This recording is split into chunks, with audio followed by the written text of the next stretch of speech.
본인이 자기 스스로 내가 누구인가 라고 정의하는 것은 정말로 중요한 일인 것 같습니다.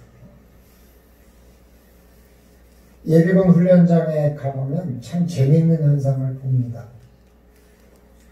예비군 훈련에 온 사람은 사장님도 있고 선생님도 있고 직원도 있고 작가도 음악가도 정치인도 다 있습니다. 각양 여러 가지 직업을 가진 사람들이 예비군에 다 옵니다.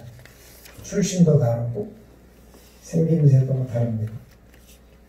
근데 예비군복을 입혀보면 전부 군인입니다. 그래가지고 아무데나 용변을 보고 지나가는 여자 보면 휘파람 불고, 요즘은 좀 덜하겠지만 빨리 끝나달라고 옹석 부리고 입이 거칠어집니다. 가끔은 같이 훈련받다 보면 저 사람 누군데? 저런 사람이 아니었는데? 그런데도 그런 사람의 그런 모습을 보면 깜짝 놀라기도 하고 저 사람이 저런 면이 있었나 라는 생각도 들어집니다. 왜냐하면 예비군복을 입는 순간에 자기가 군인이라고 인식하기 때문에 그냥 군인같이 행동하는 겁니다.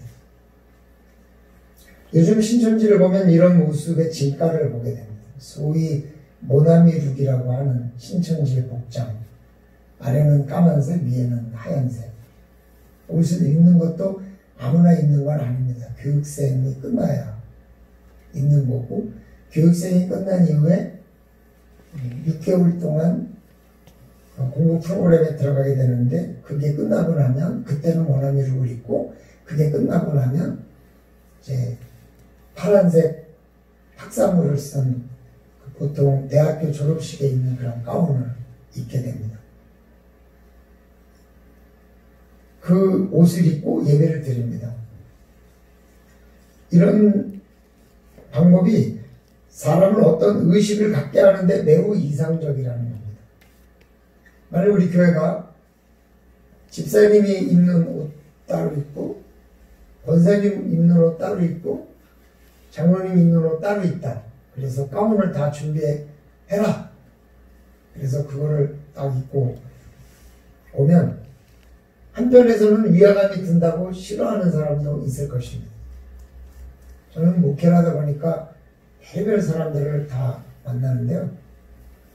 성찬식을 하는데 세례 안 받으면 성찬에 참여할 수 없잖아요. 자기만 안 좋다고 삐쳐서 교회 안 나오겠다고 하는 사람도 봤습니다. 별별 사람이 다 있는 거죠. 그러나 그런 사람들은 신천지에서는 필요하지 않다는 거예요. 신천지에서는 그 파란 가운을 입기 위해서 열심히 하는 사람이 필요한 거죠. 위화감 드는 사람은 버리고 그 옷을 입은 사람에게 이름을 주고 그 이름은 그 사람의 행동과 생각에 영향을 미치는 거죠. 그럼 우리는 누구인가? 우리의 이름은 뭔가? 각자 이름이 있지만 교회로 오면 믿음 안에서 우리는 자랑스러운 하나님의 자녀라는 것입니다. 하나님의 아들. 우리가 하나님의 자녀이기 때문에 받는 부상들, 그게 뭐가 있을까요? 성경 말씀에 상속자, 곧 하나님의 상속자요 그리스도와 함께한 상속자니 우리가 그와 함께 영광을 받기 위하여 고난도 함께 받아야 할 것이라, 이런 말씀이 있습니다. 상속자, 우리가 하나님의 자녀가 되기 때문에 상속자가 됩니다. 상속자는 부모의 재산을 갖게 되는 겁니다. 물론 재산도 갖지만 빚도 갖습니다. 그러니까 하나님의 상속자는 그리스도와 함께 영광도 받고 고난도 받아야 한다고 그렇게 말씀합니다. 하지만 우리는 영광은 좋은데 고난은 싫다. 그런데 로마서에 보면 현재의 고난은 장차 받을 영광과는 좋게 비교할 수 없다고 하니까 고난을 받는 것도 영광이고 고난을 받는 것도 영광을 위한 씨앗이라고 생각하면 우리 상속자는 참 좋은 상속자죠. 또 이런 말씀도 있습니다. 그들은 다시 죽을 수도 없나니 이는 천사와 동등이다. 우리 하나님의 자녀이기 때문에 천사와 동등이다. 아니 더 천사보다 더 훌륭하다. 이렇게 말씀합니다. 최소한 동급이에요. 다시 죽을 수 없는 천사. 천사는 영적인 존재입니다. 따라서 죽거나 탄생하는 것이 아니에요. 사실 인생이란 태어나고 죽기 때문에 수많은 일이 생깁니다. 죽지 않으려고 몸부림치고 살기 때문에 몸부림칩니다. 살기 위해서 몸부림치고 또 근심과 염려, 기쁨과 즐거움 이런 모든 것들이 사람이 살아있기 때문에 가능한 거죠. 죽지 않으려고 그렇게 하는 겁니다. 평안히 죽고 고통 중에 죽기 때문에 그렇지 않으려고 사람들은 돈도 벌고 열심히 살기도 하고 또는 게을러지기도 합니다. 그러나 만일 우리가 천사가 된다 그러면 죽지 않기 때문에 영원히 살기 때문에 아마 우리의 생각과 우리의 삶은 굉장히 달라질 것입니다. 우리가 하나님의 자녀이기 때문에 이런 얘기를 들을 수 있다는 것이죠. 또 성경 말씀에 이런 말씀이 있습니다. 그들은 썩을 승리자의 관을 얻고자 하되 우리는 썩지 아니할 것을 얻고자 하노라 그래요. 썩지 아니할 것을 얻는다. 하나님의 자녀이기 때문에 이게 가능한 거죠. 명예는 인간 삶의 최대 관심사잖아요. 예수님께 사단이 명예를 가지고 시험을 했죠. 자기에게 전하면 이 모든 걸 주리라. 명예와 권세욕을 시험한 시험이죠. 그러나 이 모든 것이 하나님으로부터 오는 것임을 알고 있었던 예수님은 사단의 유혹에 넘어가지 않았습니다. 근데 이 관, 이 머리에 쓰는 이 관은 썩지 않는 관이죠. 이 말은 세상에서 주는 것과는 다르게 하나님 나라에서 하나님이 주시는 관을 얘기합니다. 우리는 하나님의 자녀로서 그런 관을 쓸 수 있는 사람들입니다. 하나님이 주시는 관을 사모하는 것은 정말 소중하고 귀한 것입니다. 내가 하나님 앞에 갔을 때 하나님이 썩지 않을 관을 주신다면 그보다 더 좋은 상이 어디 있을까 생각을 해봅니다. 근데 그 관도 하나님의 자녀이기 때문에 가능한 거죠. 또 이런 말씀도 있습니다. 너희도 산돌같이 신령한 집으로 세워지고 예수 그리스도로 말미암아 하나님이 기쁘게 받으실 신령한 제사를 드릴 거룩한 제사장이라. 우리가 하나님의 자녀이기 때문에 또 거룩한 제사장이라는 직분을 받기도 합니다. 이 말씀을 보면 거룩한 제사장의 직무를 주셨다. 저와 우리 성도님들은 거룩한 제사장의 직무를 갖고 있는 거죠. 성경에 보면 선지자가 있고 제사장이 있죠. 선지자는 하나님 말씀으로 잘못을 지적하는 직이고 제사장은 사람의 죄를 용서받도록 하는 사역이에요. 그러니까 선지자 같은 것은 판사고 제사장은 변호사죠.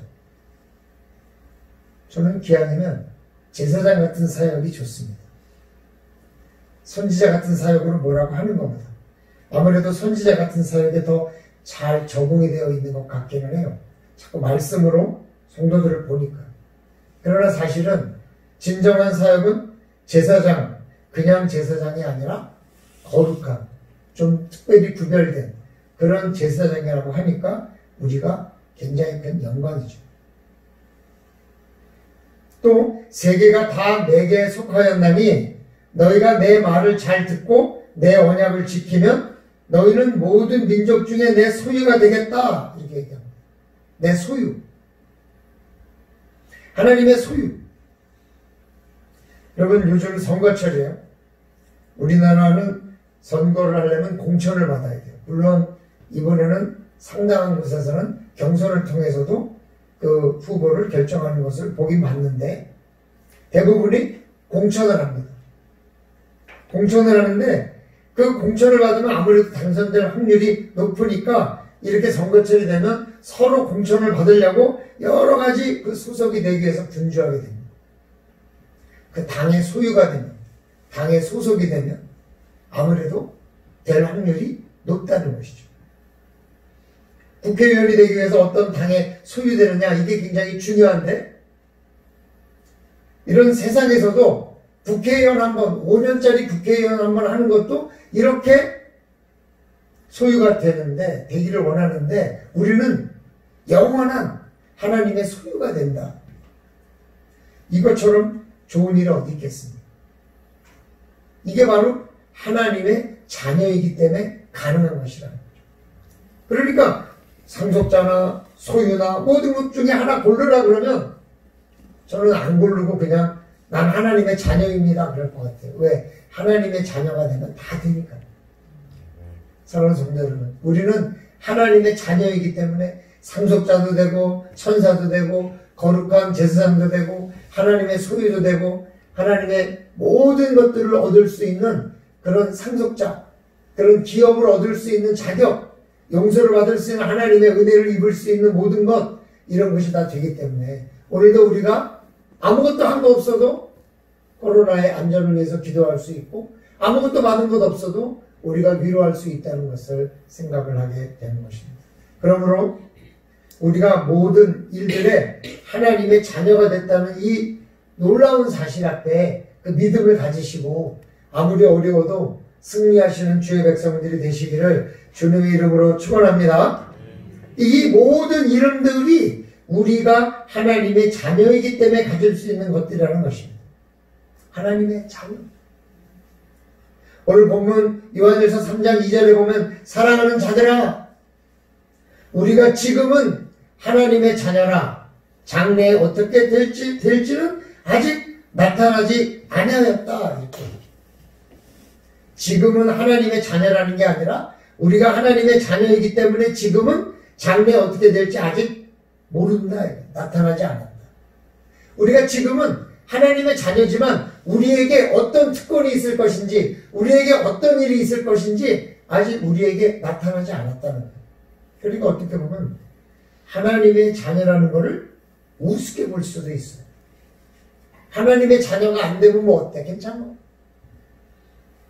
그러나 하나님의 자녀가 받을 수 있는 특권이 눈앞에 나타나는 날은 상황이 달라질 거라고 생각합니다. 내가 어떤 것인지를 모를 때는 아무것도 모르는 거죠. 사실 학생이 초등학교 가고 중학교 가고 대학교 갈 때까지만 해도 고등학교 갈 때까지만 해도 내 신분이 뭐 남들과 특별히 다르다는 생각을 잘 못합니다. 그러나 대학을 가게 되면요 달라지죠. 왜냐하면 대학은 경쟁해서 가는 거니까. 그래도 잘 모릅니다. 그런데 대학을 졸업하고 나서 입사원서를 낼 때는 상황이 사뭇 다른 것 같습니다. 어떤 학교 나온 사람은 늙는 대로 다 면접이 되는데 어떤 학교 나온 사람은 아무리 넣어도 안 되는 경우도 있으니까요. 앞으로 어떻게 될는지 모를 때는 다 모릅니다. 그러나 막상 자기가 현실 속에 들어가고 나면 상황이 다르다는 겁니다. 그렇습니다. 지금은 우리가 하나님의 자녀라고 해서 어떤 일이 일어날지 아직 모릅니다. 그리고 어떻게 보면 아무 일도 일어나지 않았습니다. 그렇다고 지금 모른다고 해서 아무 일도 영원히 일어나지 않을 것이라는 말은 틀린 말입니다. 그때가 되면 어떤 일이 일어날 것이냐? 오늘 본문은 하나님을 볼 것이다. 예수 그리스도를 볼 것이다. 우리가 볼 것이다 라고 이야기하고 있습니다. 그렇다면 우리가 예수님을 봄으로 일어나는 특별한 일들이 무엇인가? 그래서 지금은 우리가 알 수 없으나 그때는 알 수 있다고 이야기하는가? 성경은 하나님의 자녀에게 여러 가지 이름으로 부여하시지만 하나님의 자녀가 예수님을 보는 장래의 일에 특별한 일이 일어날 것이라고 말씀하고 있습니다. 그러면 하나님의 자녀가 예수님을 본다는 의미는 무엇인가? 첫째로 그가 다시 나타날 것이다. 이렇게 얘기합니다. 그가 나타난다. 그가 나타난다는 것을 안다. 이런 말입니다. 우리가 예수님이 나타나셨을 때 그가 예수님인지 아닌지 딱 알 수 있을까요? 예수님이 하늘에서 다행히 구름을 탁 헤치고 하늘에서 내려오는 예수님을 본다면 아 저분이 예수님이겠다 이렇게 알 수 있지만 내려오신 다음에 예수님을 우리가 만나면 저분이 예수님이라면 그래서 예수님이라면 영화에 나오는 것처럼 그런 복장을 하고 오실까? 근데요 나라마다 예수님의 모습이 다르고 나라마다 복장도 다르니까 사실 잘 모를 수도 있을 거라는 생각이 들었습니다. 1983년 벌써 37년 전이에요.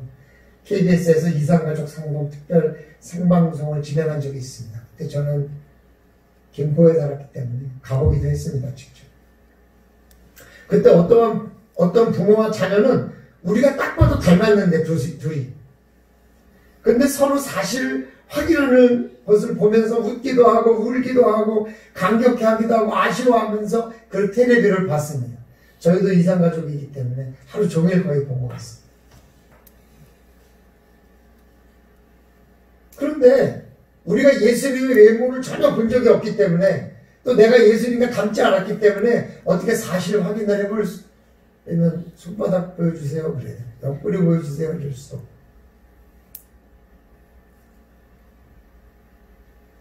굳이 알 수 있다면 올라가신 그대로 내려오시는 그 장면을 내가 봤다면 아마 그 자리로 뛰어가서 알 수 있을지 모르지만 내 앞으로 오지 않고 저기서 내려와서 저기 화순쯤 내려앉았으면 화순까지 쫓아가는 동안에 내가 그 얼굴을 다시 잊어먹을 수도 있지 않을까 하는 생각이 들었어요. 그러나 예수님이 내려오시고 난 다음에 우리가 예수님인지 아는 건 참 어렵지만 그런데 걱정할 필요가 없다는 거예요. 왜냐하면 우리가 자녀라면 그를 보고 그가 나타나심을 안다고 오늘 본문을 말하고 있기 때문에 그가 나타나셨을 때 우리가 딱 보면 마치 부모에게 끌리듯 형제에게 끌리듯 자녀에게 끌리듯 그냥 아 저분이 예수님이시구나 이렇게 알 수 있을 것이라고 오늘 성경은 말씀하고 있다는 것입니다. 사랑하는 성도 여러분, 우리가 자녀로서 그분이 자신을 나타냈을 때 알아볼 수 있다 하는 것을 믿으시고 하나님의 자녀임에 감사하시기를 주님의 이름으로 축원합니다. 그러면 하나님의 자녀가 예수님을 본다는 의미는 뭔가? 둘째로 그를 닮을 것이다 라는 말이에요. 닮을 것이다. 사실 창세기 1장 27절에 보면 하나님이 자기 형상 곧 하나님의 형상대로 사람을 창조하셨다 이렇게 정해져 있어요. 그래서 우리는 본래 하나님의 형상대로 만들어진 거예요. 여기서 말하는 형상은 인격이라고 해석합니다. 인격. 지정의가 있는 하나님의 형상. 모든 걸 알 수 있고 모든 걸 느낄 수 있고 모든 걸 결정할 수 있는 지정의. 우리는 하나님의 형상대로 만들어졌으므로 우리와 하나님은 같은 형상을 가졌어요. 본래 닮아 있는 거예요. 같은 사람들이에요. 하지만 인간은 죄를 지음으로 자신 안에 하나님의 형상을 파괴시켰습니다. 여러분 혹시 그 대한외국인이라는 퀴즈 프로를 보십니까? 안 보시는 분도 있고 보시는 분도 있을 것 같은데 거기 보면 외국인과 우리나라 사람이 우리나라 문제에 퀴즈 대결을 합니다. 근데 거기서 굉장히 재미난 게 있는데 그 이미지를 가지고 알아맞히는 그런 순서가 있어요. 그래서 그림을 보고 그 그림이 나타내는 단어가 뭐냐 이런 걸 알아맞히는 거예요. 근데 그걸 할 때마다 외국 사람이 이기는 사람이 있는데 보통 그 프로에서 존맥, 산맥이라고 얘기하는 어린아이들이에요. 초등학교 아이들 2명이 그 자리에 나와 있는데 이 초등학교 아이들 둘이 맞추는 속도를 어른이 못 따라가는 거예요. 왜냐면요, 걔네들은 어른이 갖고 있는 지식이라든지 어른이 갖고 있는 생각을 갖고 있지 않기 때문에. 너무 신기한 건 뭐냐면요, 우리의 뇌가 어른이 될수록 점점 더 쇠퇴한다는 거예요. 어릴 때일수록 상상력도 풍부하고 어릴 때일수록 거침이 없는데 어른이 되면 생각이 복잡해지기 때문에 오히려 점점 생각할 수 있는 제한이 되고 내가 생각하는 것만 생각한다는 거죠.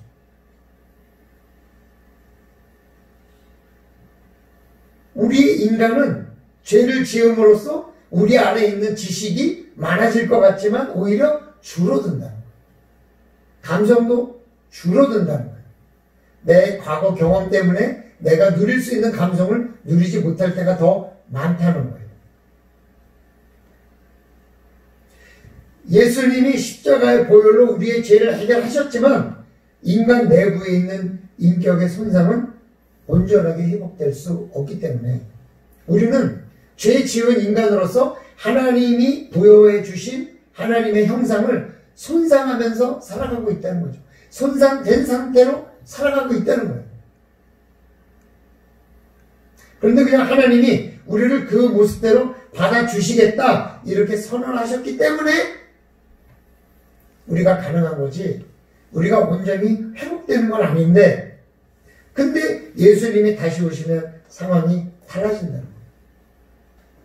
손상된 형상에 인간에게 종말이 오고 회복된 하나님의 형상이 우리 안에 있기 때문에 하나님을 영접하고 천국에서 영생을 갖게 될 때 그 믿음 속에 있는 우리들은 온전히 하나님으로부터 부여받은 형상을 갖게 된다는 거예요. 그게 하나님을 닮아가는 모습입니다.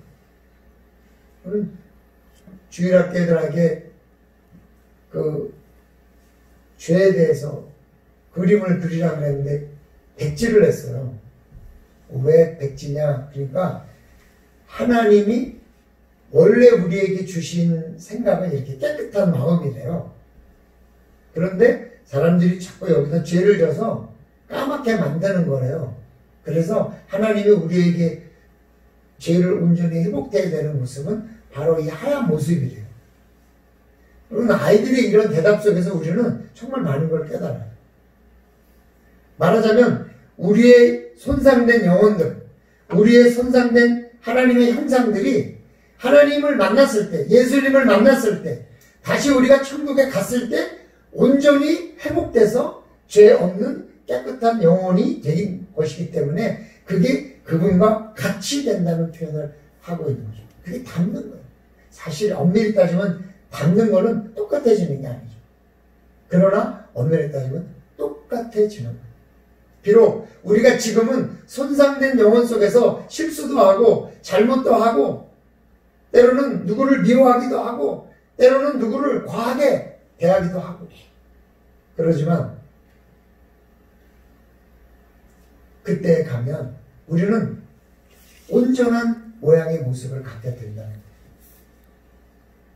사랑하는 성도 여러분, 우리의 영혼이 하나님의 형상대로 우리의 인격이 하나님이 원래 주신 형상대로 온전히 회복돼서 같아지는 날이 있을 때 우리는 슬픔도 사라지고 미움도 사라지고 오로지 기쁨과 하나님이 주시는 은혜만 있을 수 있다는 것을 생각할 때 이 땅의 고난을 감당해 갈 수 있는 거 아닐까요?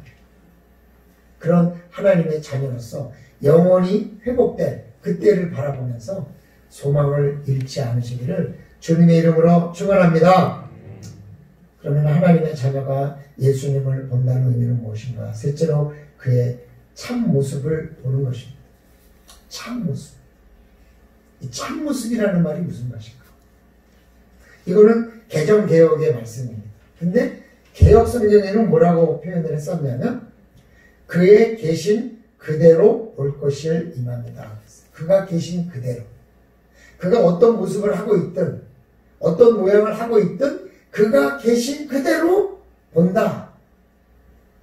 성경의 직역으로 평가받는 NASB 성경에는 뭐라고 얘기했냐면 just who he is라고 표현하고 있어요. just who he is.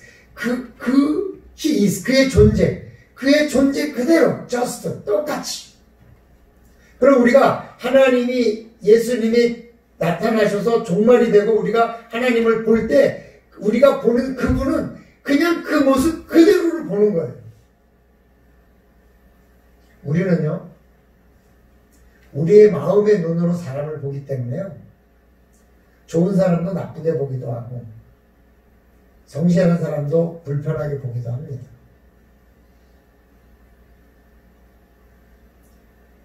저는 이렇게 저를 이렇게 생각하면 거짓말하는 사람을 굉장히 싫어요. 저 자신도 거짓말을 안 하려고 굉장히 노력하는 사람이에요. 그래서 그냥 어쨌든 이렇게 얘기해요. 야, 있는 그대로 얘기해라. 있는 그대로 얘기해야지. 거짓말하면 답이 없다. 그런 식으로 제가 얘기를 많이 합니다. 제 안에는 거짓말하는 사람은 싫어요. 그런 모습이 제 안에 있더라고요.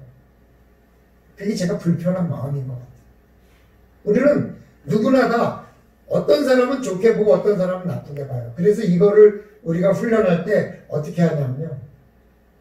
사람이 많이 다니는 지하철역이나 백화점 쇼핑센터 그 앞에 입구에 앉아가지고 그 안에서 나오는 사람들을 보면서 바늘 정자를 옆에다 놓고 아, 저 사람은 좋은 사람이야. 그러면 좋은 사람이 한 표.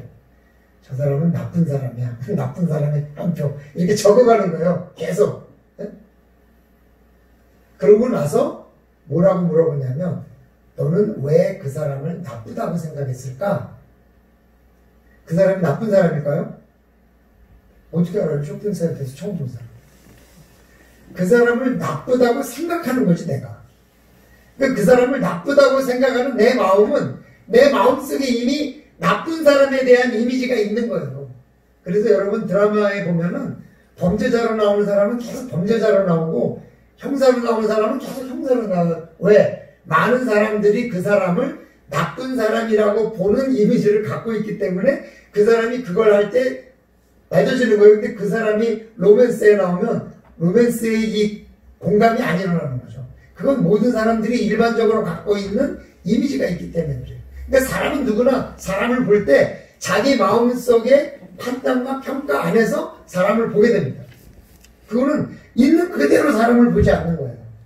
그러나 우리가 하나님 앞에 가면 죄도 사라지고 우리의 영혼에 있는 잘못된 생각도 다 사라지고 오직 그 모습 그대로 보는 거죠. 특별히 예수님을 볼 때 그분의 존재를 그대로 보는 거예요. 그분이 어떤 분인지 판단은 안 하는 거죠. 저희가 상담 훈련을 받을 때 계속해서 얘기합니다. 뭐라고 얘기하냐면 네 속에 있는 판단을 정지해라. 계속 가르쳐요. 근데 그것처럼 힘든 일이 없기 때문에 우리가 교육 분석을 받으면 20번 이상 상담을 하면서 내 안에 내가 어떤 사람을 어떻게 볼 가능성이 있는지를 따로 분석하고 그런 걸 평가받는 훈련을 또다시 그래도 어려워요.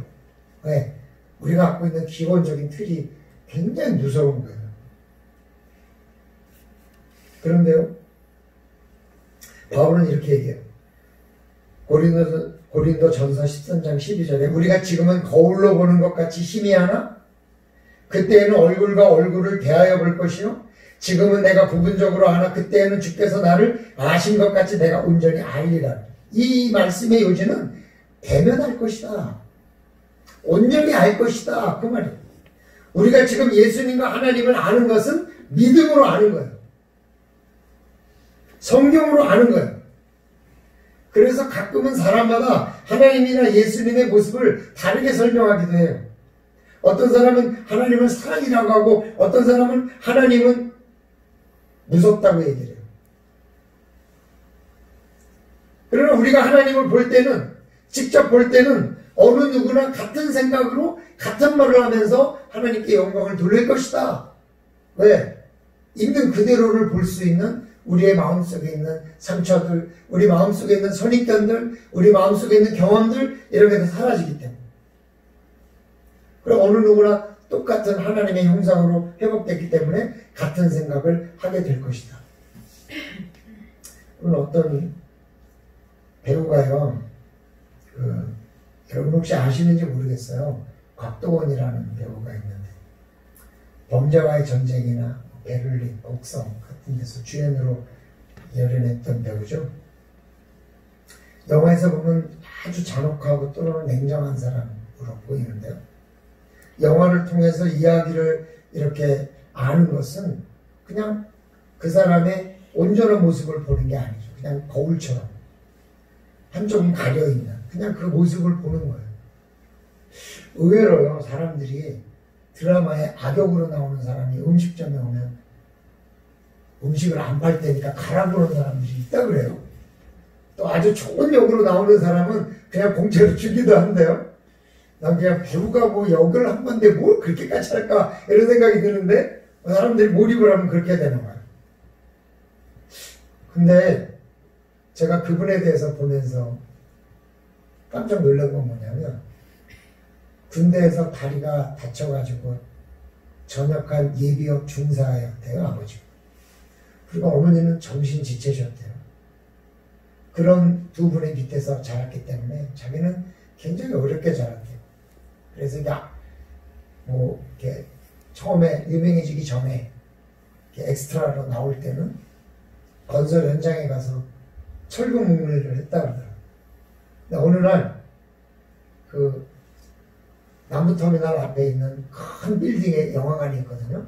그 영화관에 가서 이제 영화 개봉하고 인사하러 갔는데 막상 가보니까 그 빌딩이 자기가 철근을 열심히 묶었던 빌딩이더래요. 그래서 남들은 다 영화 재밌게 봐주세요 인사를 하는데 자기는 이 건물 철근을 제가 엮었는데요. 짱짱하게 엮었으니까 편안하게 보고 오세요. 이러고 인사를 하니까 사람들이 다 박수를 쳤다 그러더라고요.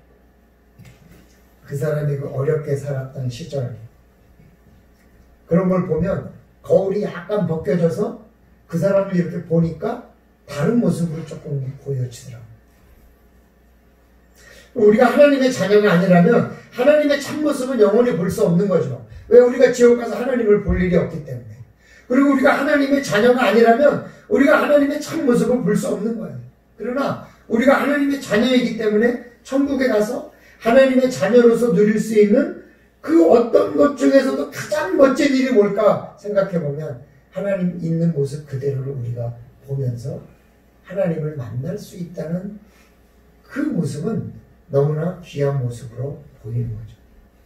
그런 하나님의 자녀의 신분을 우리가 소홀히 한다면 아마 이 세상에서 바보 중에도 최고의 바보가 아닐까라는 생각이 들어집니다. 사람은 다 누구나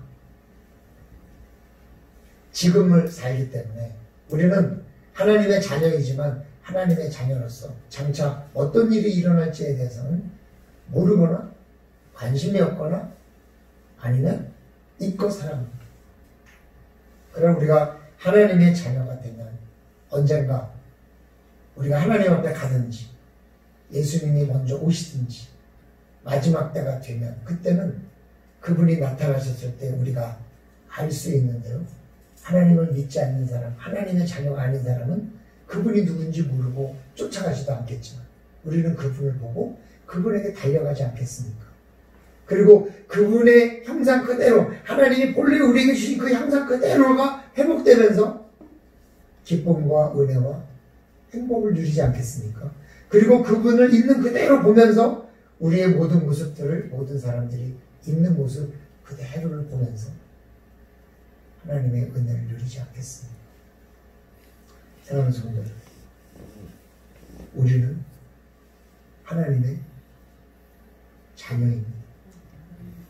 그 자녀가 앞으로 겪을 일들 속에서 소망을 갖고 하나님의 자녀임을 끝까지 포기하지 않으시고 주의 백성들이 되시기를 주님의 이름으로 축원합니다.